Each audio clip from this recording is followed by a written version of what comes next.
Bonsoir, nous recevons donc ce soir au nom de l'association Jean-Clément Martin, qui est un spécialiste de la Révolution française. Avant de vous le présenter, je vais faire une petite info. D'abord, vous rappeler qu'il y a des brochures publiées par l'association. La dernière en date, les guerres de Vendée au pays de Riez, sont sur la table en sortant, donc à votre disposition. Deuxième chose, la prochaine conférence, c'est le 23 mai avec Michel Gauthier qui vous parlera de l'occupation et de la résistance en Vendée. Et puis deux dernières choses, je vous rappelle qu'il y a des adhésions, il est possible d'adhérer à l'association, et puis que vous avez sur le côté un petit panier où on fera appel à votre générosité en fin de débat. Donc, le thème de ce soir, c'est donc la Vendée et la Révolution française. Qui se mettent à côté. C'est pas ce qui avait été annoncé, une erreur sur le titre. Dans le courrier vendéen. Mais il y avait au moins une annonce. Et donc, Jean-Clément Martin, qui a répondu à notre invitation, est donc un spécialiste de la Révolution française et de la contre-révolution et des guerres de Vendée. Il est professeur émérite et il a été titulaire de la chaire de la Révolution française à Paris 1 Panthéon-Sorbonne et ancien directeur de l'Institut d'histoire de la Révolution française, donc rattaché au CNRS. Donc il a étudié la Vendée comme ce qu'on appelle un lieu de mémoire à travers donc un ouvrage fondateur que vous retrouverez là qui s'intitule La Vendée et la France. Il a en même temps largement ouvert ses recherches à la compréhension de la violence lors de la Révolution française. Donc vous avez tous ces ouvrages à votre disposition. Et donc maintenant, je vais m'éclipser et lui laisser la parole en le remerciant encore d'être venu ce soir.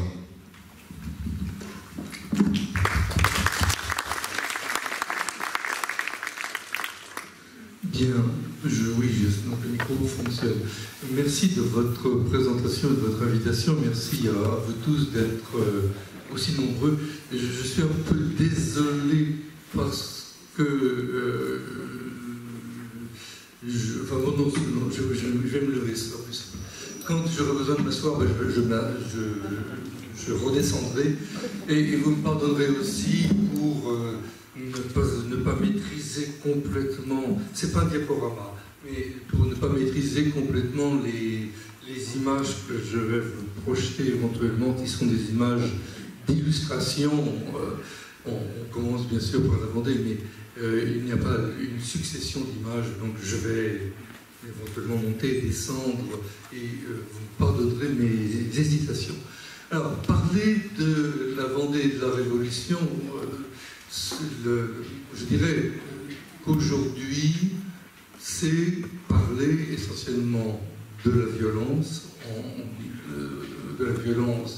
qui a été commise entre 1793 et 1796, et c'est essayer de comprendre pourquoi il y a eu cette violence et, en quelque sorte, pour essayer de comprendre surtout l'originalité de cette violence. Puisque c'est aujourd'hui vraiment là-dessus, et là-dessus, je dirais seulement, qu'on est focalisé dès qu'on parle de la Vendée.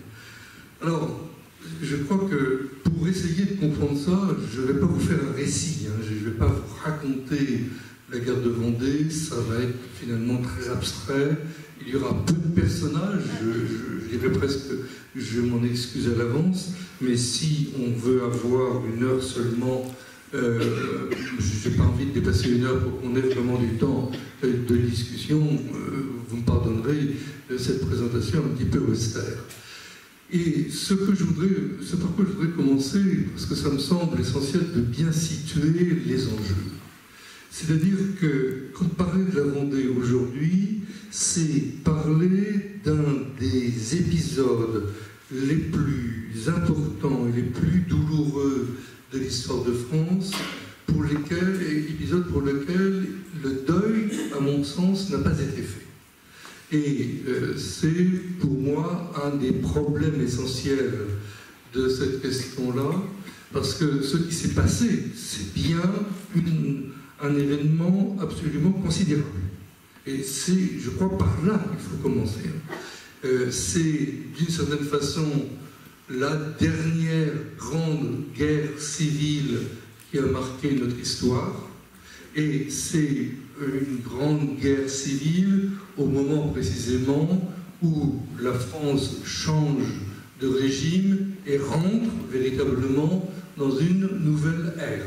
Donc il s'est passé là quelque chose qui est absolument essentiel, qui est aussi absolument essentiel, et il faut commencer par là, parce que ce qui marque évidemment l'histoire, c'est que, j'y reviendrai, hein, mais globalement, dans les années qui sont, on peut dire ça, de guerre, véritablement, entre 1793 et 1796, il y a eu, sans doute, j'expliquerai pourquoi plus tard, sans doute 200 000 morts et sans doute plus. J'étais persuadé il y a 30 ans, parce que c'est la deuxième fois que je viens à Saint-Hilaire-d'Aurier. La première fois, il y a 30 ans, je suis arrivé le lendemain de la conférence. Donc j'aurais déjà dit qu'il y avait plus de 200 000 morts. Et donc ça fait 30 ans que j'assiste sur ce bilan qui est absolument effroyable et qui marque vraiment encore toutes nos mémoires. Il faudra faire des comparaisons, on les fera plus tard. Donc il y a là quelque chose qui est vraiment de l'ordre de l'exceptionnel, et c'est bien ça qu'il faut arriver à comprendre et à dénouer. Bon. Et puis, je dirais, le troisième point, bien sûr, c'est un point qui est apparu précisément il y a dans les années 1985-1986, qui est un point qui est toujours un point de discorde et de débat extrêmement important. Vous savez bien sûr de quoi je parle, c'est bien sûr la question de savoir s'il faut qualifier ce qui s'est passé de génocide ou non, et s'il faut rattacher l'épisode de la Révolution française des années 1792 à 1794 à des événements qui rappelleraient, auraient annoncé les États totalitaires du XXe siècle. Il n'y a pas de suspense. Hein. Ça fait 30 ans que je dis, que j'écris régulièrement qu'il y a eu plus de 200 000 morts en Vendée. Ça fait 30 ans que je dis qu'il n'y a pas eu de génocide. Donc maintenant, reste à l'expliquer et à le comprendre. L'expliquer et à le comprendre, alors, je crois qu'il faut revenir précisément à la naissance. Et c'est pour ça que j'ai mis la carte. La carte, vous la connaissez tous, hein, je ne vais pas l'expliquer. Mais cette carte de la Vendée est intéressante pour au moins, je dirais, 3 raisons.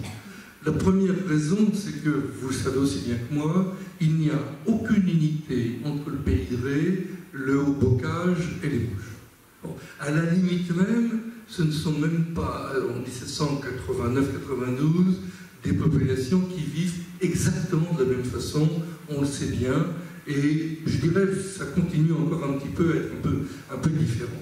C'est, je dirais, une zone qui appartient au passage au nord à la Bretagne, au sud au diocèse de La Rochelle, c'est-à-dire on est là déjà dans le bassin aquitain. Si on passe un tout petit peu plus à l'ouest, c'est les Deux-Sèvres, c'est le nord des Deux-Sèvres bien sûr, et puis au-dessus c'est les Mauges du Maine-et-Loire, c'est-à-dire qu'on a au moins 4 régions un peu différentes, séparées en 1789 encore, par ce qu'on appelait les marches séparantes, puisqu'il y avait la Bretagne, le Maine, et puis le Poitou, qui se rejoignaient là, et qui n'appartenaient même pas à la même unité. Bon. Donc, on a une zone extraordinairement diverse en paysage et aussi en population, et puis ce qu'on ne voit pas vraiment,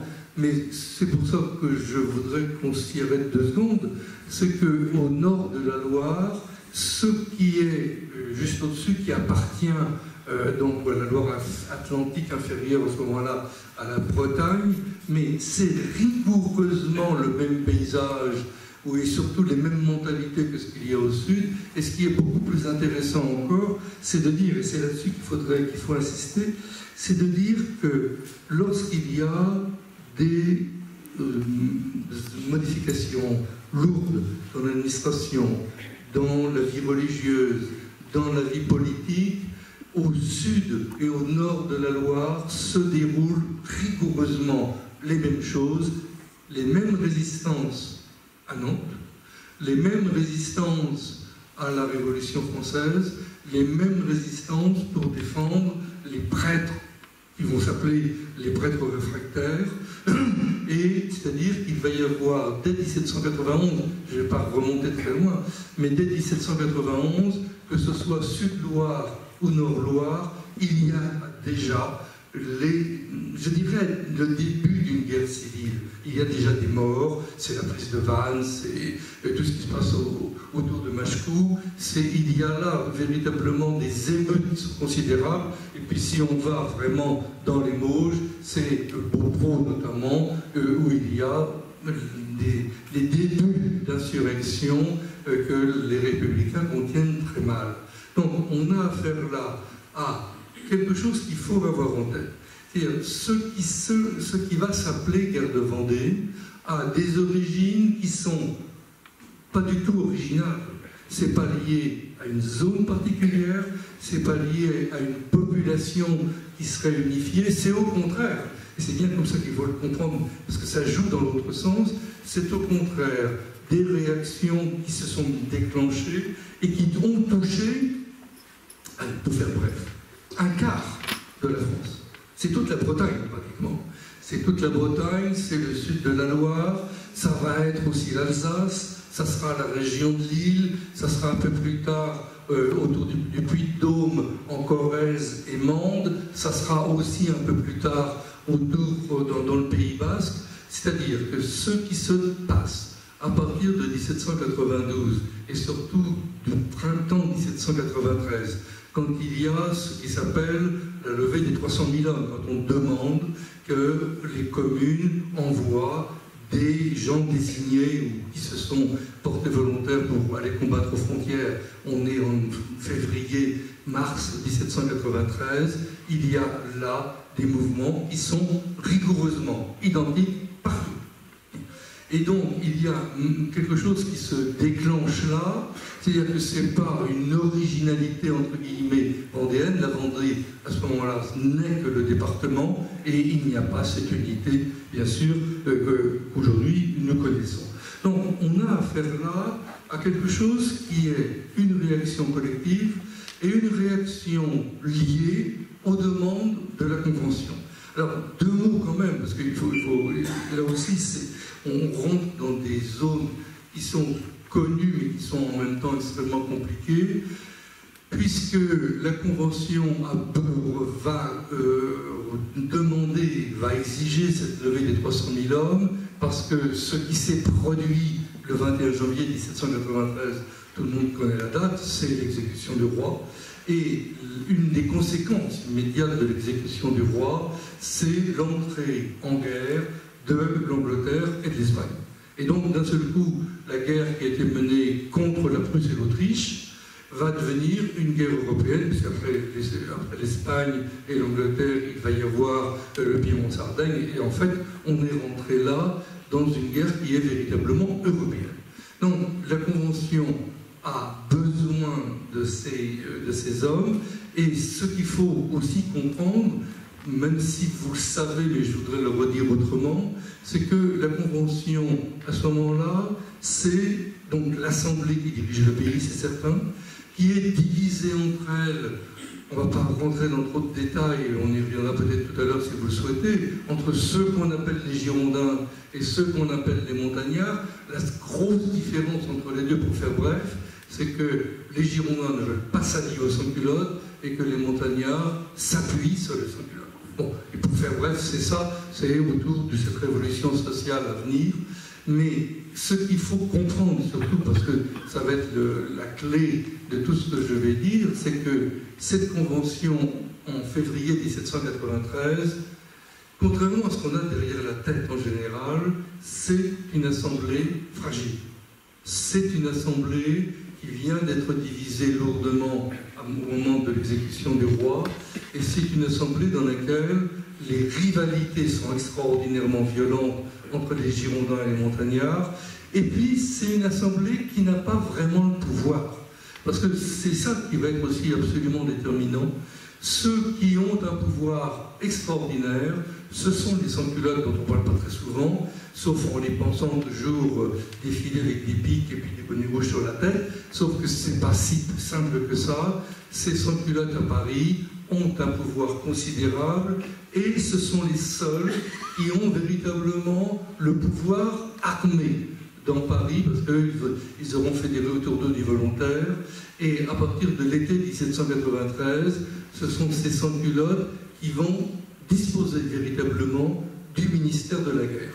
Donc ce qu'il faut avoir en tête, parce que c'est ça la clé, c'est une assemblée qui n'est pas toute puissante, une assemblée divisée par des rivalités et elle-même fragilisée parce que les sans-culottes sont en quelque sorte, si vous voulez, en guet-apens et dès qu'ils pourront, ils essaieront de prendre le pouvoir au niveau national.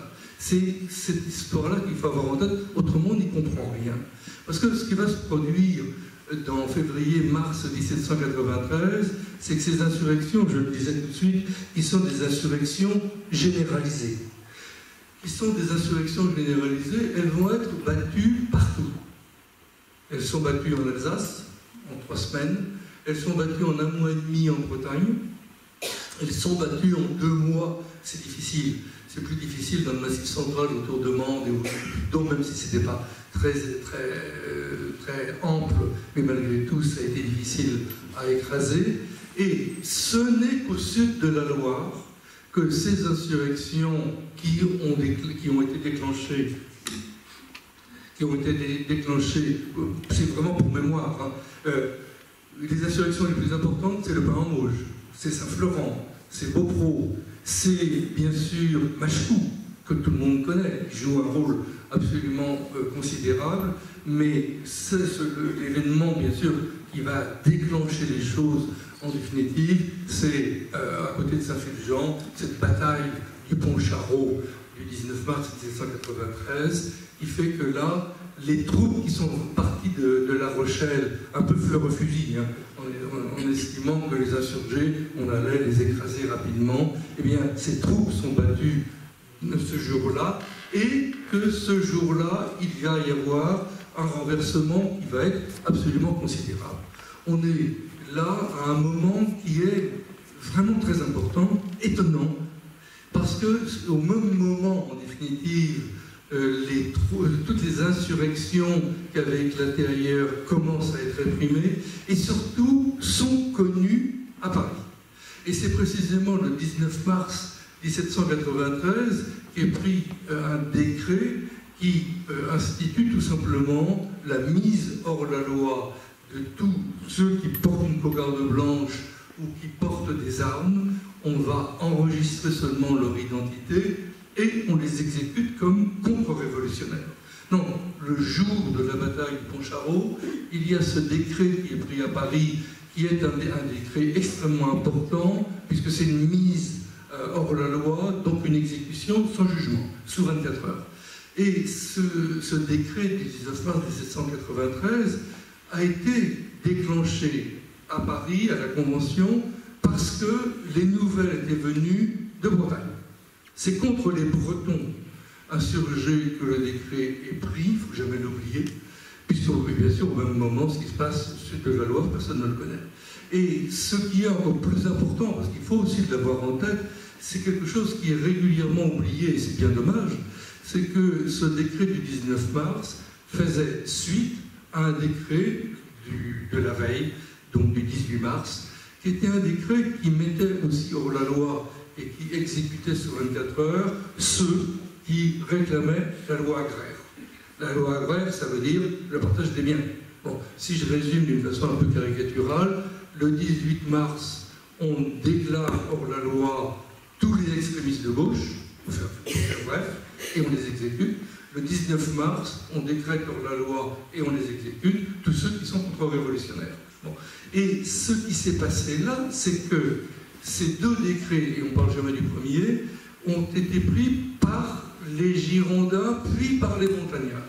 On est bien dans ce jeu de balance qui fait que continuellement, ces deux grands groupes, en quelque sorte, si vous permettez l'expression, se marquent un peu à la culotte, et vont systématiquement organiser la lutte comme ça entre eux. Et les Girondins, théoriquement, ce sont eux qui sont à ce moment-là au pouvoir, mais ils sont de plus en plus minés. On est en mars, en juin, ils vont être complètement éliminés. Entre-temps, qu'est-ce qui s'est passé?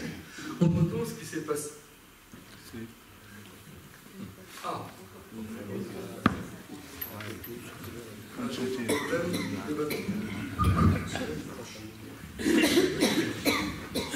Oh, pardon. Donc, ah oui. Donc, entre-temps, ce qui s'est passé, c'est que je disais qu'on était le 19 mars, et Paris apprend à peu près vers le 23 mars, oui, c'est le 23 mars que la nouvelle arrive, qu'il y a bien eu cette bataille du Pont-Charraud et qu'il y a là une insurrection qui a été victorieuse, puisque au même moment qu'on l'apprend, si on l'apprend, c'est que les gens sont partis de Saint-Fulgent, se sont repliés au Sable-d'Olonne, se sont repliés à Niort, se sont repliés à La Rochelle, où il y a des réactions assez violentes, et que d'un seul coup, les nouvelles circulent dans toute la région de l'arrivée de ces insurgés qui ont été victorieux dans le département de la Vendée, si bien que lorsque ça arrive à Paris, on va parler à Paris de la guerre de Vendée et des départements circonvoisins. Bon. Alors, ça a été dit et redit, mais je pense qu'il faut vraiment bien comprendre tout ce que ça veut dire. Ça veut dire que ce qui arrive à Paris, c'est une nouvelle qui, d'un seul coup, unifie toutes les insurrections qui avaient eu lieu auparavant dans tout cet espace du sud de la Loire, et qui d'un seul coup prend une dimension qui est régionale, et une dimension régionale avec seulement comme point d'ancrage le département de la Vendée. Et le département de la Vendée, tout le monde va y tenir. Parce que, c'est vrai que la bataille du Pont-Charraud s'est bien déroulée au cœur du département de la Vendée, mais deux, et c'est bien ça qui est beaucoup plus intéressant à comprendre, c'est qu'il s'est passé la même chose à Machecoul, il ne faut quand même pas l'oublier, parce que déjà, à partir de la mi-mars, il y a déjà des centaines de personnes qui se sont réfugiées à Nantes, et ça, il s'est passé la même chose dans le cœur des Mauges, et là aussi, il y a des centaines de personnes qui se sont réfugiées à Angers, à Cholet, qui va être investi plus tard.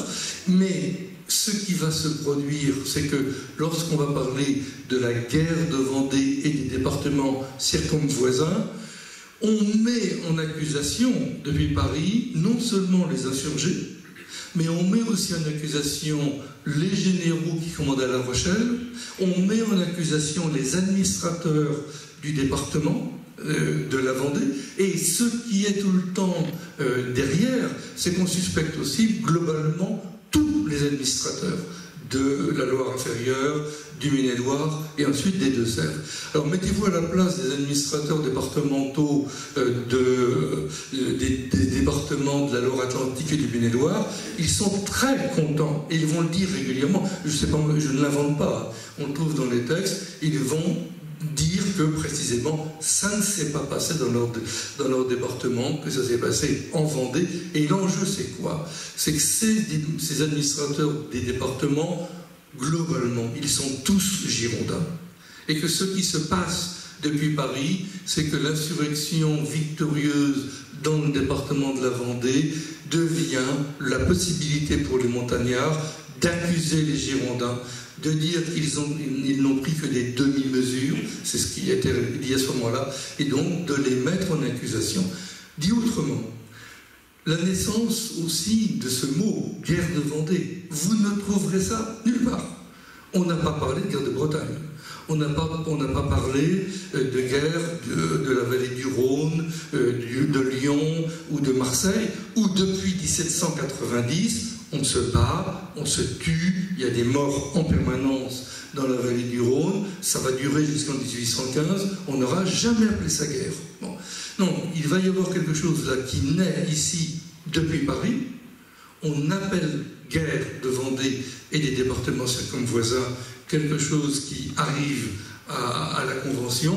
Vous aurez compris aussi qu'au bout de 2 jours, guerre de Vendée et des départements circonvoisins, c'est beaucoup trop long, et ça va devenir guerre de Vendée. Et que le mot guerre de Vendée va devenir surtout, en quelque sorte, le point nodal des luttes politiques parisiennes. Puisque c'est autour de la guerre de Vendée, et c'est quelque chose qu'il faut absolument garder en tête, c'est autour de la guerre de Vendée que naît le comité de salut public. Et une des premières mesures qui est prise, c'est de dire que tous les jours à midi, le comité de salut public aura des nouvelles de la Vendée. Bon. Si je le dis autrement, la Vendée est devenue un enjeu national immédiatement. Et un enjeu national, non pas seulement en fonction de ce qui s'est passé, parce qu'en fait, personne ne sait ce qui s'est passé. Il ne faut pas non plus penser que les nouvelles sont arrivées comme ça. Il y a une gigantesque peur, mais ce qui s'est passé dans ces 3 départements essentiels, Machecoul, autour de Machecoul, Loire-Atlantique, Le Pin, Chevreau, Maine-et-Loire, et puis Saint-Fulgent, Vendée, c'est quelque chose qui s'est produit ailleurs, je pense tout simplement autour de Laval, à côté de Brest, où il y a vraiment des révoltes très importantes, sans parler de Vannes. Bon, donc on n'a pas d'originalité particulière, sauf celle-là. Sauf que là, d'un seul coup, la guerre de Vendée devient le point de focalisation des luttes, et c'est aussi à cause de cela qu'une des mesures qui est prise et qui va avoir des conséquences absolument considérables, c'est de dire qu'il faudra prendre des troupes de l'ensemble des régiments qui sont en France pour envoyer des détachements en Vendée pour bien montrer l'unité de la République contre les Vendéens. C'est beau comme idée. Militairement, c'est la pire bêtise qui puisse exister, puisque, bien sûr, les détachements vont arriver les uns après les autres. Par-dessus le marché, ces détachements, ils viennent avec des idées qui sont les uns girondins, les autres montagnards, les autres sans culottes, et puis après, il y a toutes les variations que vous pouvez penser, une grande partie d'entre eux ne savent pas se battre, et puis qu'une partie d'entre eux aussi vient, on peut le dire aussi d'emblée tout de suite, c'est pas moi qui vais le dire, ce sont des généraux républicains qui vont les appeler des planches pourries, qui sont venus pour voler, pour piller, pour violer. Bon. Et on est en mars-avril 1793. Alors, bon, je dirais c'est le démarrage. Bon. Et sur ce démarrage-là, je dirais qu'on comprend vite, en définitive, ce qui se passe ensuite et les raisons pour lesquelles ceux qui n'étaient, si je le dis d'une façon imagée, et c'est pas du tout péjoratif, ce qui n'était qu'un feu de rideau. Si ça avait été pris comme en Bretagne avec des troupes expérimentées, il a fallu 1 mois et demi, mais que Kléber et Canclos ont réprimé férocement les Bretons, ça a été féroce. Mais on avait affaire à des troupes organisées. Ce qui se passe dans le sud de la Loire, c'est que les troupes qui sont envoyées sont divisées entre elles, n'ont pas d'unité, pas d'homogénéité, pas d'efficacité non plus, et on comprend, je dirais, à ce moment-là, quand même très aisément, ce qui se passe au sud de la Loire, et brièvement, parce que là, c'est pas l'essentiel, tout le monde le connaît, et puis c'est pas là-dessus que je voudrais insister davantage, c'est bien sûr les succès étonnants, quand même, de ceux qu'on va appeler les Vendéens, qui s'appellent entre eux les armées catholiques et royales, et avec toutes les bandes qui existent autour, mais avec cette organisation qui fait qu'à partir de l'été 1793, il y a bien un territoire quasiment organisé autour des insurgés. Bon, vous le connaissez aussi bien que moi, c'est juste pour mémoire. À partir de l'été 93, Thouars a été investi, Saumur a été investi, Angers a été investi, Luçon a été attaqué, Fontenay a été prise, et Nantes est assiégée. Bon. Donc on a là d'un seul coup des victoires absolument considérables et des victoires sur lesquelles il faut quand même, je dirais, s'arrêter 2 secondes avec 2 exemples. Ou un seul, le temps passe trop vite. Un seul, c'est Nantes. Nantes, c'est une défaite en définitive des armées vendéennes par leur maladresse puisque manifestement Charette n'était pas exactement en soutien et que Talmont n'avait pas véritablement obtempéré, mais en plus la mort de Catilino, tout à fait inattendue, a acheté le trouble. Et puis, bizarrement aussi, la résistance des Nantais girondins, malgré les montagnards qui, eux, disparaissent de la circulation. Mais ce qu'il faut bien comprendre, c'est que cette défaite des Vendéens devant Nantes a joué un rôle absolument considérable. La position, tout le monde la connaît, la position, mais ce qu'il faut avoir en tête, c'est que Nantes aurait été prise et les Anglais pouvaient débarquer. Et il y avait là l'incapacité de les chasser.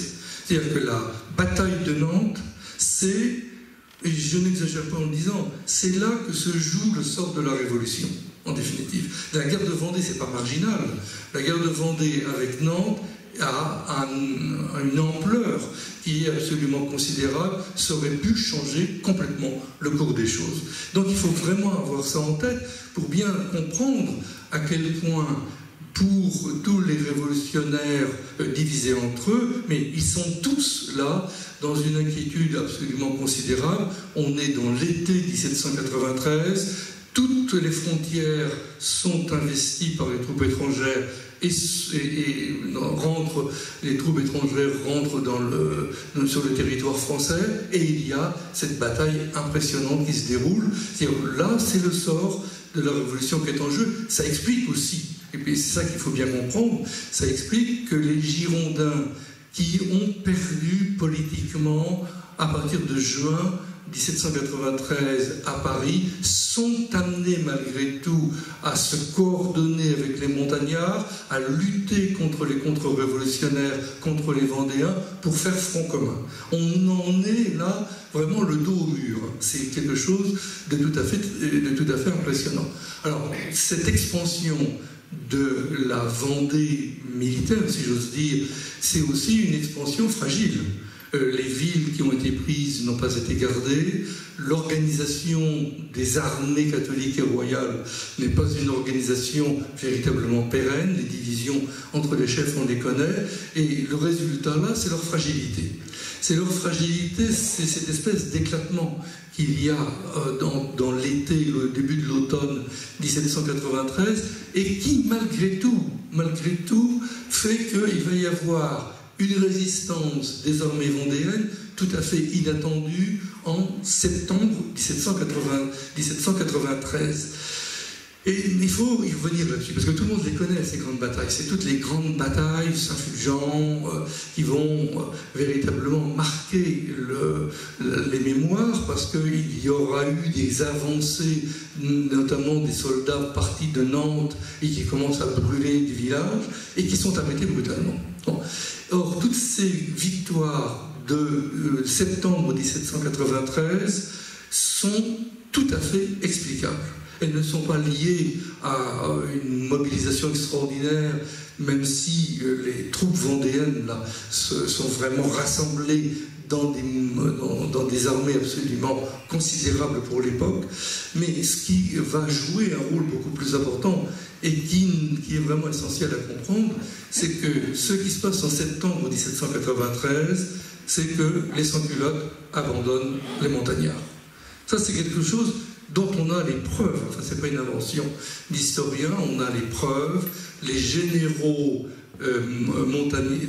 montagnards, c'est Canclos, partent de Nantes, et c'est Saumur et Angers que se trouvent les armées dirigées par les généraux sans-culottes. On en parlera éventuellement. Or, ce qui se produit, c'est que les troupes de La Rochelle, ou les troupes qui étaient à Toire et Parthenay, qui auraient dû aller vers le centre, soutenir les montagnards, reçoivent l'ordre de ne pas bouger ou de rétrograder. On laisse les montagnards être battus par les Vendéens. On est mi-septembre. Le résultat là, c'est tout simplement d'éliminer les généraux montagnards qui vont être envoyés en prison. Certains sont guillotinés, pas tous. Et c'est-à-dire qu'à partir de la fin 92 et du début d'octobre, de la fin de septembre 92 et du début d'octobre 1793, il y aura là, à Saumur, une armée qui sera une armée sans culotte, qui disposera de la globalité du territoire du sud de la Loire, avec des généraux qui n'ont pas de concurrents. Bon. Et c'est quelque chose qui pour moi est essentiel. Là, c'est le basculement de la guerre. Le basculement de la guerre, c'est cette unité donnée aux armées sans-culottes qui dépendent directement du ministère de la guerre et qui échappe, et ça c'est quelque chose qui peut vous paraître totalement invraisemblable, mais c'est malgré tout ce qui s'est passé, qui échappe au contrôle de Carnot et de Saint-Just au comité de salut public. Et ça échappe à tout point de vue. C'est-à-dire que c'est les soldes, les promotions, la diffusion des nouvelles, toute la diffusion des journaux. Carnot ne peut pas intervenir dans l'armée dirigée par les sans-culottes de Saumur et d'Angers. Et il y a là une espèce d'autonomie qui est laissée de fait aux armées sans culottes. Bon, les armées sans culottes, ça va être Rossignol, ça va être l'Échelle, ça sera tous ces gens qui vont en définitive être les grands vainqueurs de la bataille de Cholet de la mi-octobre 1793, et puis aussi les grands perdants. Et c'est ça aussi qu'il faut bien comprendre, parce que ce qui va se passer, c'est que à partir de ce moment de septembre 1793, on rentre là dans une nouvelle guerre. On rentre dans une nouvelle guerre puisque l'élément essentiel, c'est bien la bataille de Cholet, qui va durer pratiquement 3 jours et qui est suivie, alors on ne va pas la suivre ici, qui est suivie par le passage à partir de Saint-Florent-le-Vieil de cette virée de galerne qui va jusqu'à Granville en emmenant, on ne sait pas trop combien, 20 000, 40 000, 60 000, sans doute 100 000 personnes, peut-être, on n'en sait rien, et qui va revenir en décembre 1793 au travers de batailles qui sont absolument abominables. La pire, je pense, étant la bataille du Mans de la mi-décembre 1793, qui dure pratiquement 3 jours et qui laisse derrière elle entre 5 000 et 6 000 personnes tuées. C'est quelque chose d'abominable. Bon. Et c'est aussi à ce moment-là qu'il y a la généralisation de mesures très rigoureuses prises contre les repères des brigands et qui est cette chasse systématique des brigands de Vendée. Alors quand je dis brigands de la Vendée, je dis quelque chose qui me semble essentiel parce qu'on est arrivé en octobre, on est arrivé à ce tournant de la guerre et on est arrivé à ce tournant de la guerre avec des mesures qui sont prises. On les connaît, j'ai mis les textes, mais je pense que je les sortirai quand on en aura besoin. Mais les fameux discours et décrets des 1er août et des 1er octobre 1793 qui sont faits par la Convention et qui sont des décrets, le premier appuyé par Barère, pour ordonner la destruction, l'extermination des brigands de la Vendée. Et c'est quelque chose qu'il faut avoir en tête puisque ce sera continuellement répété. Il n'y aura jamais d'extermination des Vendéens. Le nom vendéen n'est pas utilisé dans les décrets. En revanche, il y aura toujours les exterminations des brigands de la Vendée qui seront rappelées, notamment encore le 1er octobre, en 3 lignes. Bon. Non, on a affaire là à quelque chose qui est la marque, en quelque sorte, de cette obsession de la Vendée dans l'ensemble de la Révolution et qui fait qu'il va falloir comprendre pourquoi est-ce qu'on a laissé les sans-culottes organiser cette répression jusqu'en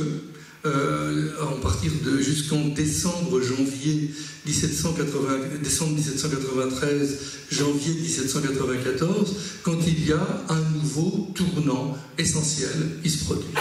Et c'est, je dirais, l'avant-dernière phase de la guerre qui est aussi étonnante que toutes les phases précédentes, puisque ce que j'ai dit à toute vitesse, c'est donc qu'on a vu arriver ces grandes batailles, on a vu arriver cette mise en place d'une armée révolutionnaire théoriquement victorieuse dans la bataille de Cholet d'octobre 1793, et en définitive, qui ne contrôle rien, qui ne réussit pas à empêcher la virée de Galerne, qui exécute une grande partie des gens, mais qui n'empêche pas la reprise de la guerre, et qui fait qu'en définitive, la Vendée reste toujours dangereuse. Bon.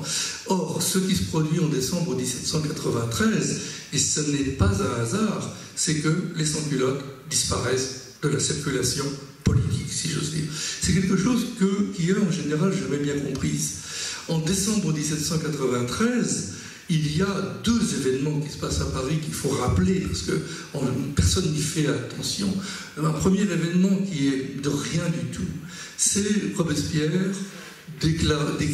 faisant décréter que les cultes religieux sont libres et qu'il ne faut pas pourchasser les croyants, et notamment les croyants catholiques.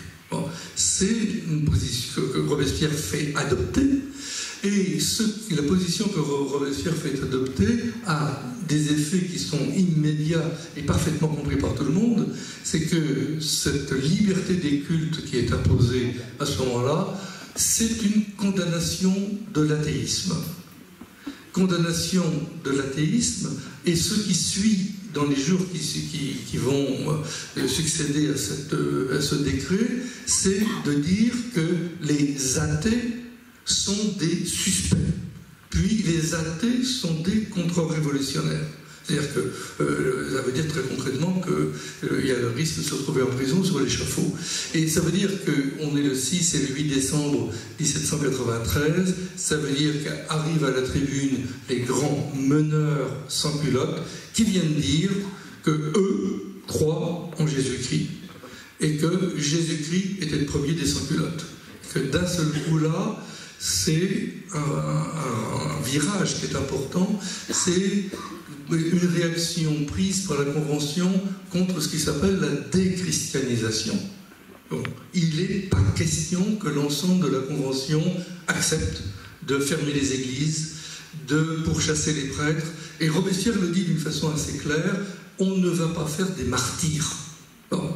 Donc ça, c'est la première position qui est déterminante et qui fait que les sans-culottes, qui étaient en quelque sorte les fers de lance de cette révolution anticléricale et antichrétienne, sont obligés de reculer. Bon, ils viennent de perdre militairement, il ne faut quand même pas l'oublier. Et puis, ça se traduit aussi par un événement administratif et politique qui, en général, n'est jamais compris. 14 décembre 1793, la Convention décrète la création du gouvernement révolutionnaire. Là, vous allez me dire, le gouvernement révolutionnaire, depuis le temps qu'on est en révolution, c'est ce que c'est. Non. Non, non, non. Décembre 1793, on crée un nouveau régime. La Constitution a été suspendue, n'a jamais été appliquée, et par-dessus le marché, à partir de décembre 1793, on refait les lois, on suspend toutes les élections, il n'y a plus d'élections. Il n'y a plus de renouvellement des députés, il n'y a plus de renouvellement des membres des comités de salut public ou de sûreté générale, et puis toutes les hiérarchies administratives et révolutionnaires de France sont maintenant dirigées depuis Paris. Dit autrement, c'est pas de démocratie. Alors, vous appelez ça comme vous voulez, état de siège. Vous pourrez l'appeler terreur, mais je vous dirai tout à l'heure pourquoi je suis vraiment moins opposé à ce qu'on confonde tout avec la terreur. On est dans un état de guerre, on est dans ces moments où la guerre exige que toutes les libertés soient suspendues. Bon, par comparaison, et je pèse mes mots en le disant, pensez à ce qui se passe à la fin 1917, quand d'un seul coup, il n'y a plus de liberté de la presse et de liberté même des gouvernements.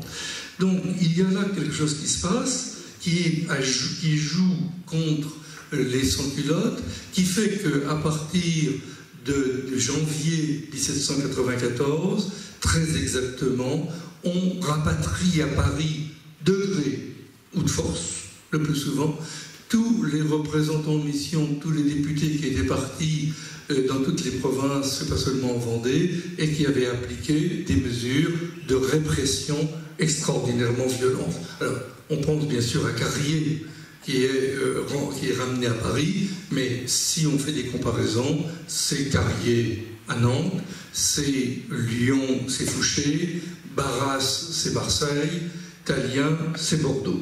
Donc il y a tout un mouvement ensemble qui fait que toute cette répression, dont je dirais deux mots tout de suite, toute cette répression qui a eu lieu d'une façon extraordinairement violente dans l'automne 1793 est d'un seul coup suspendue.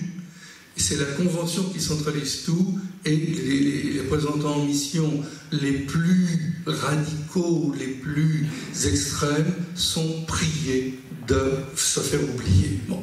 Et c'est en même temps, parce que c'est quelque chose qui est difficile à comprendre et qu'il faut expliquer, c'est en même temps qu'on va laisser, c'est là seulement en Vendée, qu'on va laisser un général qu'on a mis au pouvoir, en quelque sorte, sur l'ensemble de l'armée de l'Ouest, le général Turreau, se débrouiller avec cette insurrection qui n'en finit pas. Il va proposer deux plans, vous les connaissez sans doute, un plan on contient la région, on envoie des colonnes pour tenir les principaux axes, une espèce de plan qui avait été inspiré par Kléber notamment, pour éviter les contacts et pour garder une circulation.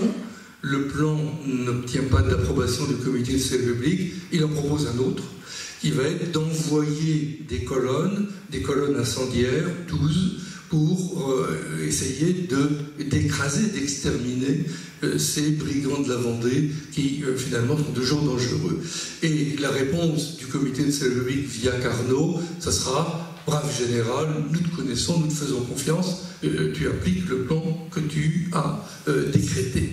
Et ça sera la seule approbation qui fait qu'à partir de cela, on est en début janvier 1794, il y aura ces 12 colonnes qui vont créer effectivement, et surtout dans l'ouest, dans l'est de la région, à partir de Montaigu jusqu'à Chenillé, ce sont les zones de ravage les plus grandes qui auront lieu dans l'ouest, parce que ce ne sont pas les mêmes généraux, notamment dans le Marais, il y aura une répression violente, mais il n'y aura pas ces destructions presque systématiques des populations. Donc on a affaire là à quelque chose qui est à la fois, en quelque sorte, totalement, si vous m'avez suivi, qui est totalement discordant. C'est-à-dire qu'on voit bien qu'il y a eu là des ordres qui ont été les uns après les autres, les uns contre les autres, qu'il y a des groupes qui sont intervenus et qui gardent des autonomies et qui vont les garder pratiquement jusqu'à l'été 1794, et qu'il va y avoir des poches de violence et des poches, en quelque sorte, de cohabitation presque pacifique. Poche de cohabitation presque pacifique, à partir de la fin 93, c'est Luçon, c'est Chantonnay, parce qu'il y a des généraux qui sont là et qui n'engagent pas une répression très forte.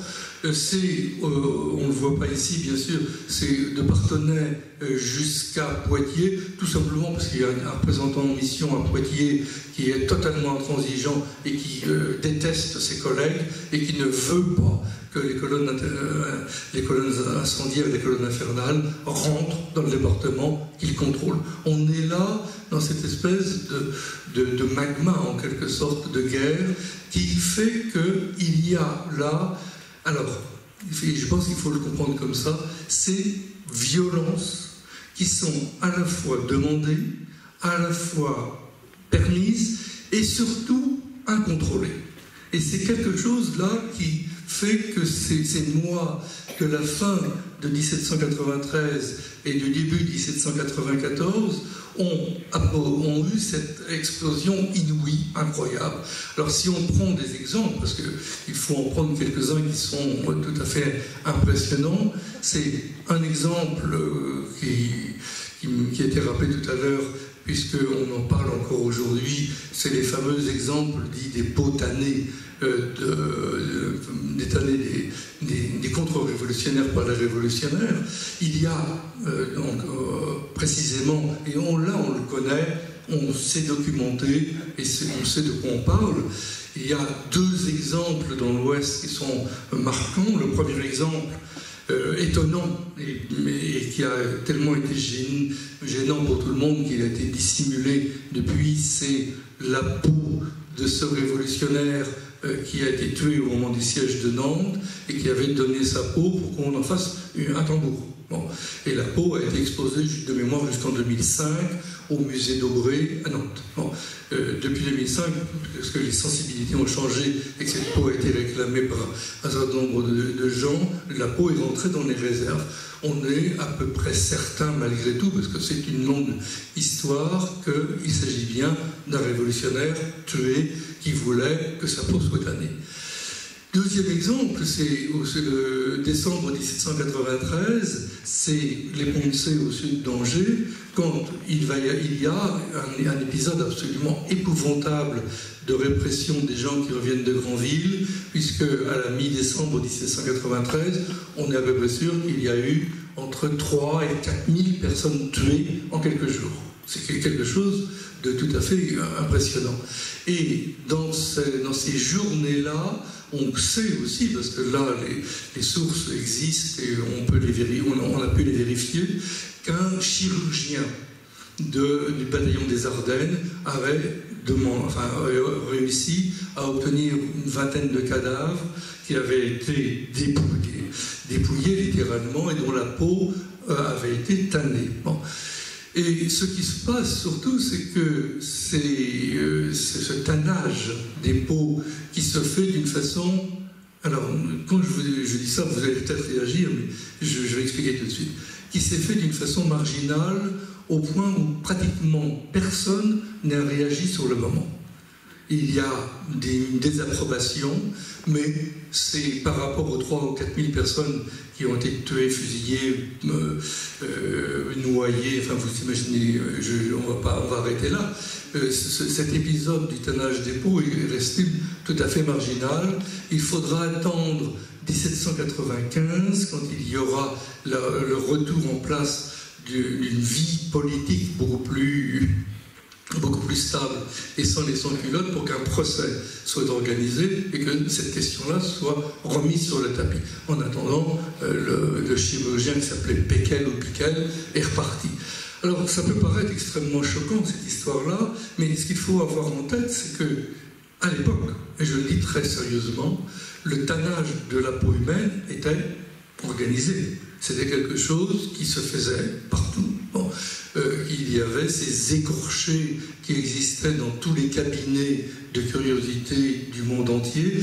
Et si vous voulez voir ce que c'est qu'un écorché fabriqué en 1793, vous allez à l'école vétérinaire de Maison-Alfort ou dans le musée au fond et vous avez les écorchés réalisés comme ils étaient réalisés à Londres, à Florence, partout dans le monde, à Saint-Pétersbourg. Donc il y avait quelque chose qui était tout à fait, en quelque sorte, normal et que tous les médecins pratiquaient. Il y en a un qui était célèbre pour ça, que personne ne déconsidère, c'est Bichat. Le fameux médecin Bichat pratiquait ce genre de choses sur les cadavres qu'il allait, avec ses aides, récupérer dans les cimetières. Bon, non, il y a quelque chose là qui est de l'habitude, mais qui commence déjà à être contesté et qui n'a jamais été, et ça on peut le dire tout de suite, qui n'a jamais été organisé par les révolutionnaires, même si on a inventé, et là aussi je pèse mes mots, on a bien inventé, on connaît la date, à partir de décembre 1794, l'idée que Saint-Just avait porté des culottes de peau d'une jeune fille qui se serait évidemment refusée à lui, que Robespierre et Saint-Just avaient créé à Meudon. Si vous connaissez Meudon, c'est très haut sur la Seine, c'est difficile à imaginer que ça puisse marcher, une tannerie de peau humaine, ce qui n'a pas eu lieu. Bien sûr, donc il y a là cette concaténation de choses vraies et de choses inventées pour précisément accabler les montagnards. On va terminer là-dessus un peu plus tard. Bon, ça c'est, je dirais, ce premier épisode extraordinairement violent. Le deuxième, bien sûr, qui est extrêmement choquant et sur lequel, en revanche, là les sources manquent, c'est la répression à Nantes. La répression à Nantes, c'est quelque chose qui est, alors, théoriquement organisé par Carrier. Quand je dis théoriquement organisé par Carrier, ça ne veut pas dire qu'il n'a pas ses responsabilités, il les a toutes. Sauf qu'il n'a pas laissé de papier, qu'il n'a pas laissé d'ordre, qu'il n'a pas laissé proliférer autour de lui un certain nombre de gens qui ont... Il y avait les plus, comment dire, les plus classiques en quelque sorte, plutôt montagnards, qui était organisé dans un tribunal et qui a envoyé à peu près 200 personnes à la guillotine, ce qui n'a rigoureusement rien à voir avec l'équipe des noyeurs, effectivement, qui laisse organiser, qui n'a rien à voir non plus avec ceux qu'on va appeler les bandes d'Américains qui vont, entre guillemets, puisque c'est des gens qui ont vécu dans les colonies, qui vont se livrer à une répression absolument sauvage dans toute la zone nantaise.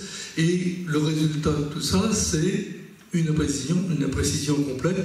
On est à peu près certain qu'il y a eu 1500, 1800 personnes noyées fin 1793 jusqu'au début de 1794. Mais j'avouerai très simplement que je ne suis pas capable de donner un chiffre. Les chiffres les plus élevés qui ont été donnés, c'était 4000. Ce qui est étonnant, c'est qu'on ne retrouve pas notamment de factures pour payer les bateaux, parce qu'il y a bien eu des factures, qu'on ne retrouve pas non plus de factures pour payer les enfouissements des cadavres qui ont été retrouvés sur le bord de la Loire. On en connaît quelques-unes de ces factures, mais pas beaucoup. Mais en tous les cas, ce qui est certain, c'est que la répression à Nantes, c'est, au bas mot, 10 000 personnes qui disparaissent en l'espace d'un mois et demi. Bon. Donc on a affaire là à quelque chose qui est absolument exceptionnel, et pour les répressions pour lesquelles Carrier est rappelé par la Convention, et on dira même très précisément par Robespierre, c'est lui qui en donne l'ordre, et il est aussi là par les sans-culottes nantais qui sont opposés à Carrier. Bon. Donc on est bien dans cette espèce de choses absolument incroyables et de choses qui ont été laissées faire et qui ont été en quelque sorte laissées proliférer sans qu'il y ait d'ordre précis. Et c'est quelque chose maintenant qu'il faut interroger. C'est quelque chose qu'il faut interroger, c'est là-dessus que je devrais terminer bien sûr, c'est que comment est-ce qu'on qualifie tout ça ? Comment est-ce qu'on qualifie tout ça ? Et c'est bien ça la grande difficulté de cette situation. Puisque ce qui s'est passé, c'est qu'à partir du début 1794, toute la politique de la Convention est une politique qui change en l'espace à peu près d'un mois et demi. Bon. Les colonnes infernales sont agissantes et dangereuses de janvier à mars 1794. À partir de mai 1794, Turreau est envoyé sur un autre commandement, et même à partir d'avril 1794, la politique imposée par la Convention a changé. Et la politique imposée par la Convention change dès avril, puisqu'il y a des traces qui sont visibles là.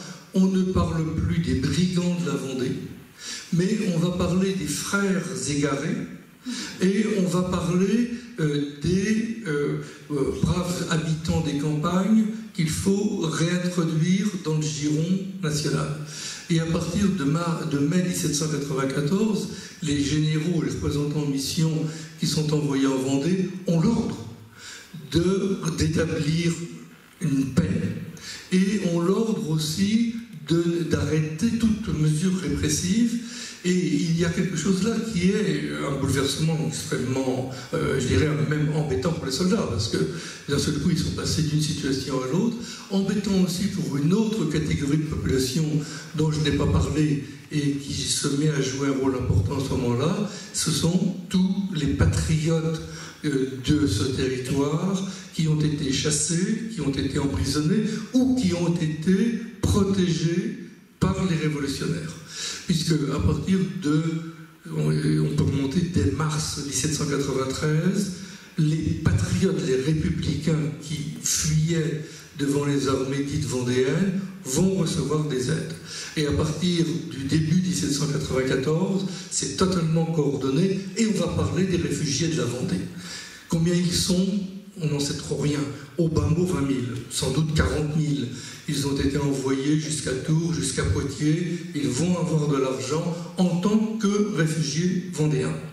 Et ce qui se passe aussi au même moment, c'est qu'on envoie une commission émanant de la commission d'agriculture pour bien repérer les biens des patriotes. Donc dans la zone insurgée, on les repère, et pour bien les distinguer des biens des insurgés.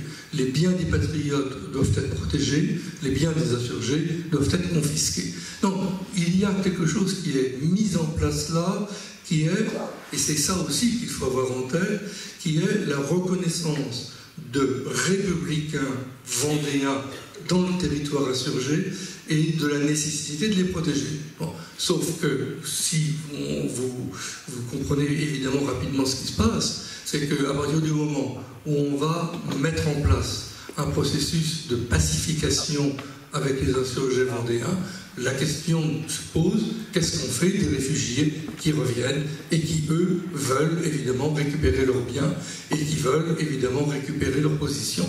Et donc on est rentré là dans quelque chose qui est tout à fait inouï et tout à fait nouveau.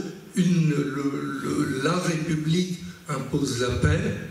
Les Vendéens vont s'y rallier, s'y soumettre, et les réfugiés patriotes qui reviennent vont être extrêmement mécontents d'avoir été en quelque sorte les victimes de ces mois de guerre. Bon, le résultat de tout ça, et on va revenir sur la qualification, le résultat de tout ça, c'est en quelque sorte cette espèce de bizarrerie tout à fait incroyable de janvier-février 1795, quand la République signe une paix avec les armées de Charette, puis avec les armées de Stofflet en mai 1784. Je ne vais pas rentrer sur cette paix, c'est pas ça l'essentiel, ça ne durera pas, tout le monde le sait, mais ça veut dire là qu'on a cette espèce d'aboutissement, de reconnaissance de la Vendée comme force inouïe, comme force qui a été en quelque sorte l'égale, la rivale de la République, et qu'on est obligé d'en reconnaître l'importance. Bon. Non, il y a quelque chose, au passage, qui n'existe nulle part ailleurs. Hein. On ne voit pas d'État qui signe une paix véritable, enfin, même si ce n'est pas suivi, avec un ennemi dans une guerre civile. On s'élimine, mais on ne fait pas ce genre de choses. Bon. Non, on a bien là cette espèce de grand canevas compliqué, où j'ai insisté continuellement, et c'est bien sûr là-dessus que je voudrais terminer et là-dessus que je voudrais finir par parler de la qualification que j'avais évoquée tout à l'heure, c'est de ce grand canevas de rupture politique continuelle, de lutte politique continuelle, puisque entre ceux qui ont commencé à se battre contre les Vendéens, les Girondins contre les Montagnards, ceux qui ont le plus réprimé les sans-culottes de d'octobre à décembre 1793, et puis ceux qui commencent à rentrer dans la pacification, les Montagnards, et notamment une partie du comité de salut public autour de Robespierre et de Barrère en éliminant les autres, il y a eu là des ruptures continuelles, des coups d'État intérieurs à la Révolution, et c'est en fonction de ces coups d'État, il me semble, qu'il faut lire cette répression qu'il y a eu en Vendée, puisque c'est bien cet enjeu-là qui a toujours fonctionné en miroir, en quelque sorte. Et c'est je dirais, pour prendre l'exemple qu'il faut avoir en tête, et on finira sur la question des génocides à partir de cela, l'exemple qu'il faut avoir en tête, c'est bien de savoir si on peut ou non qualifier de terreur ces années qui se sont déroulées. Parce que ce qui peut vous paraître bizarre, étonnant, et j'admets que ça m'a étonné aussi beaucoup pendant très longtemps, c'est de voir que les conventionnels, sauf deux, qu'on connaît, vont refuser systématiquement que l'on installe un système de terreur en France. C'est-à-dire l'idée de mettre la terreur à l'ordre du jour, sans qu'on sache même ce que ça veut dire. On y viendra peut-être dans un quart d'heure. Mais l'idée de mettre la terreur à l'ordre du jour, c'est quelque chose qui a été refusé constamment. Constamment depuis le 5 septembre 1793, à nouveau en janvier 1794, et dans le dernier discours que Robespierre prononce le 8 Thermidor, le 26 juillet 1794, son ultime discours, il rappelle qu'il était opposé au système de la terreur. Ce qui va paraître bizarre parce que tout le monde dit le contraire, mais quand on regarde les textes, il y a ce refus d'un système de terreur, c'est-à-dire d'une mise véritablement d'une répression à partir des éléments les plus radicaux qui auraient eu libre cours et qui auraient pu faire absolument ce qu'ils voulaient. Au passage, c'est rigoureusement ce qui s'est passé en Vendée entre octobre et décembre 1793, et ce qui s'est passé en Vendée entre janvier et mars 1794. On a laissé des gens avoir libre cours à leur violence, hein, on est bien d'accord. Mais il y a bien, malgré tout, au niveau national, ce refus de dire qu'on va organiser un système de terreur. Et ce qui est encore plus troublant dans cette histoire-là, c'est que s'il y a cette unité qu'on trouve régulièrement, hein, c'est qu'à partir très exactement du 11 Fructidor en 2, c'est-à-dire du 28 août 1794, donc Robespierre est mort depuis un mois, on va avoir un revirement de la Convention autour d'un député, qui était un des pires députés, au passage, c'est Tallien, qui a plus ou moins trempé dans les massacres de septembre, qui a réprimé à Bordeaux, qui a été rappelé à la Convention, qui aurait dû finir sur la guillotine. Et Tallien, en août 1794, va dire « Tout ce qui s'est passé depuis 1792, ça porte un nom, ça s'appelle la terreur, et il y a un responsable, et c'est Robespierre. » Bon, il y en a d'autres, mais c'est Robespierre qui va rester le responsable. Et c'est à ce moment-là, précisément, qu'on va voir apparaître toutes ces inventions autour des guillotines avec 5 ou 6 fenêtres, des culottes de peau dont j'ai parlé, etc.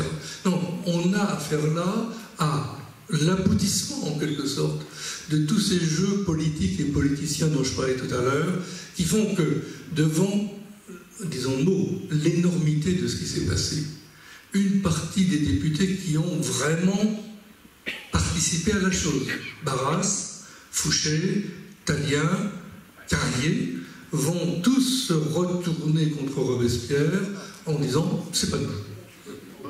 Ce sont eux qui ont laissé faire ça, et ce qui est impressionnant, c'est que ça reste, puisque c'est encore ça qui est tout le temps répété, et c'est bien là-dessus qu'on fonctionne tout le temps. Bon, et il va falloir s'arrêter ultimement sur cette question-là. Bon. Non, on voit là, il me semble, vraiment la difficulté de comprendre ce qui s'est passé entre 1792 et 1794 si on n'admet pas qu'il y a eu ces divisions politiques, si l'on n'admet pas qu'il y a eu ces gens qui ont laissé faire des violences pour pouvoir garder le pouvoir, pour, oui, l'expression de Babel, et je voudrais que je suis prêt à dire, je le dis avec précaution, mais je pense qu'il n'y a pas d'autre explication véritable à la chose, c'est que qu'est-ce qui s'est passé entre septembre et décembre 1793, si ce n'est le fait que le comité de salut public et le comité de sûreté générale laissent la Vendée aux mains des armées sans culottes pour un résultat qu'on connaît qui était finalement prévisible. Les contre-révolutionnaires vendéens allaient être, bien sûr, là, totalement battus, écrasés et tués, et en même temps, les armées sans culottes, ce qui évidemment allait se produire inéluctablement, allaient, elles aussi, être éliminées. Bon. Et il me semble que c'est pas, pour moi, il n'y a pas de hasard dans la naissance du comité du gouvernement révolutionnaire en décembre 1793, c'est-à-dire dans cette prise de pouvoir par les conventionnels, pour une fois, enfin, du pouvoir complet sur la France parce qu'ils ont profité de l'élimination des sans-culottes. Il n'y a pas de preuve, ce calcul est cynique, on peut le contester, je ne vais pas vous dire que j'ai raison ou que j'ai tort, mais il me semble qu'il faut prendre en considération ce genre de choses. En considération aussi, à partir de ce moment-là, comment est-ce qu'on va baptiser? Comment est-ce qu'on va parler de ce qui s'est passé en Vendée? Ma position est de dire très clairement qu'il y a eu des crimes de guerre, qu'il y a eu des crimes contre l'humanité, parce qu'on a laissé objectivement des soldats, des officiers commettre des atrocités. On peut les citer, enfin, c'est des gens qu'on connaît qui ont été pour certains poursuivis, quelques-uns condamnés, et quelques-uns aussi qui ont été récupérés régulièrement. Ces cordeliers, ça c'est évident. Bon, pour les Lucs, c'est Bois-Martinière qui a été exécuté.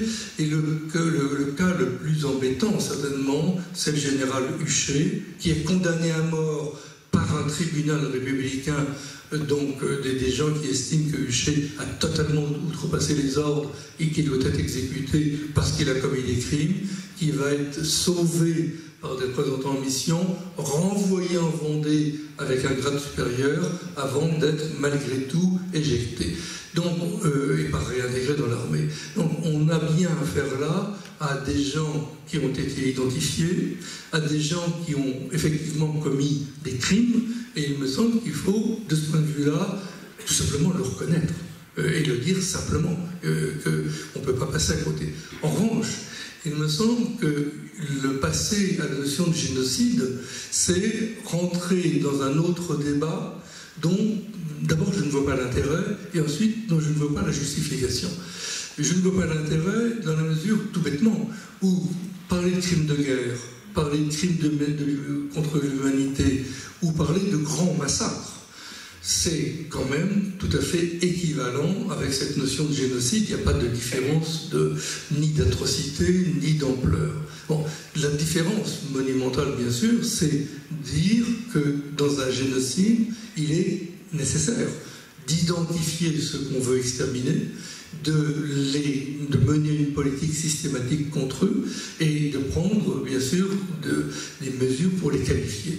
Or, dans le cas de la Vendée, que je disais tout à l'heure, mais j'ai les textes qu'on pourra ressortir si besoin, et on ne voit nulle part de désignation des Vendéens en tant que tels, mais bien des brigands de la Vendée, et ce sont bien les brigands qui sont à exterminer dans toute la France.